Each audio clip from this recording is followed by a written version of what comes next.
Police સૂત્રો પાસેથી મળતી માહિતી મુજબ ભરૂચની કોલેજમાં અભ્યાસ કરતી વિદ્યાર્થીની રિક્ષામાં બેસીને અંકલેશ્વર પરત ફરી રહી હતી।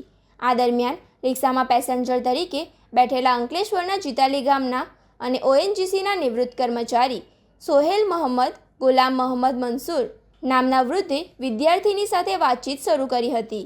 વૃદ્ધે "તું મને ઓળખે છે બેટા?" તેમ કહીને ઓળખાણ કાઢી હતી।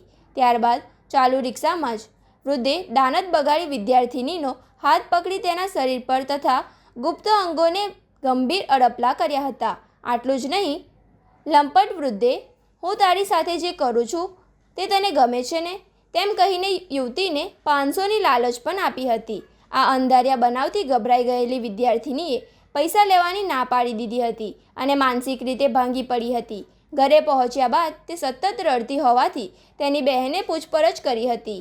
આથી પીડિતાએ રડતા રડતા રિક્ષામાં વૃદ્ધ સોહેલ મોહમ્મદ મંસૂરીએ કરેલી તમામ આપવીતી પરિવારજનોને જણાવી હતી। ઘટનાની ગંભીરતા જોઈ પરિવારજનો તુરંત અંકલેશ્વર પોલીસ મથકે પહોંચ્યા હતા, જ્યાં પીડિતાના પિતાએ લંપત વૃદ્ધ સામે સત્તાવાર ફરિયાદ નોંધાવી હતી।